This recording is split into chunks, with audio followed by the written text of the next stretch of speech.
Welcome back to the show. Now you're looking at pictures of a police officer taking aim and pointing his loaded gun at a driver pulled over for a random breath test. And the whole dramatic incident didn't happen in the US, it happened right here in Australia during a roadside check in Canberra. It's time now for the Mixed Grill with Shelly Horton and Ben Fordham. Good morning to you both. Morning. Good morning. Shelley, I'll start with you. This man had allegedly been trying to evade police after a random breath test. Overreaction?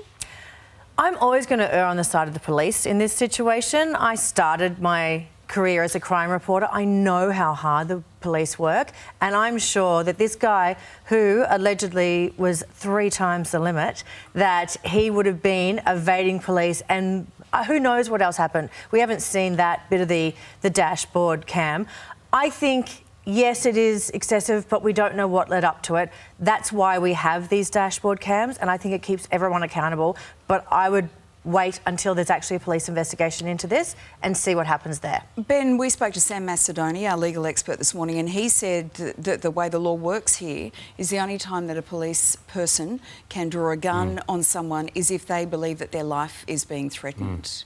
In hindsight, this police officer overreacted because we've seen the footage and the guy inside the car didn't pull a gun on him.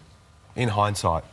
But at the time, in the heat of the moment, you're making a judgment call. There's a mystery behind the wheel of that car in front of you. You've seen this behaviour that seems so erratic, so careless, not worrying about the kind of consequences. Now, if the guy did have a gun there, well, the bloke would be an absolute hero and a genius for anticipating that and pulling his weapon on him. I don't want to be the person to sit here in judgment. Yes, in hindsight, by the letter of the law and what they're allowed to do and when they can pull their gun out, it was an overreaction. But that's because I'm able to sit here in a nice, warm studio and make a point of view on this, watching it on replay. But in the heat of the moment, when you've got a child waiting at home for you, you've got a wife waiting at home for you, and you just don't know what this person's going to do, he didn't unload the weapon, he didn't fire it, but he pulled it out. He probably didn't need to point it right at the bloke, but then again, I'm being an armchair expert from a long distance away. And let's not forget, police are out there doing every day what the rest of us don't want to do. And a drunk person in charge of a car is like a weapon. So we don't know if maybe he'd swerved at the policeman. We don't know what's led up to this. So but we don't want police abusing their powers. Absolutely so that's why, as you say, we've got to wait for the inquiry. And they have said that there will be an inquiry, and I'm sure this guy will be, you know, hold over the coals if he has done the wrong thing. OK, moving on. And who can forget that special Zoolander catwalk? Let's have a look. Yeah, how good's that? Well, now a new hotel in Melbourne is making job applicants recreate that famous scene as part of the interview process. Now, Ben, the hotel says it allows applicants to show their charisma.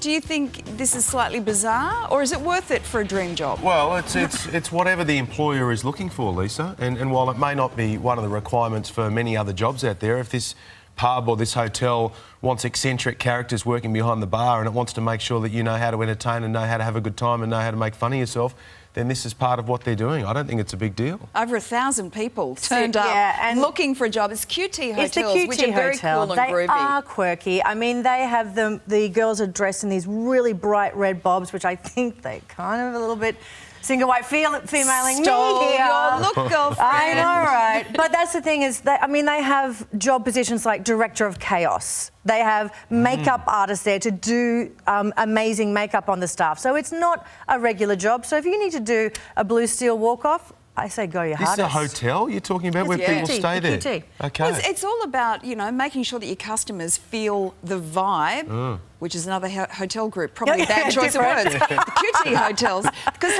they do have that quirky. They do. If that's what I'm with you. If that's what the job requires, go for it. And look, enjoy. we all look at different things as far as employing people. I know that when I have producers who work on the radio show that I do, and it's my job to work out who's going to get the job. And sometimes I'm asked, how do you work that out? And I say to people, manners is one of the big ones. And people say manners, but what about university and schooling? And I say, yeah, but the big one for me is how they present and whether they've got really good manners, because they're going to be representing me out there. So look, we all put different requirements on who we're going to employ and what kind of qualities they need. And I would give both of you a job. I would blue steel any day for you. Can't guarantee a good salary. I always made sure that I employed people that were more talented than me. That's smart. Which was pretty much everyone. That's smart. Ben, Shelley, thanks a lot for that. Liz. Well, coming up, who are you going to call?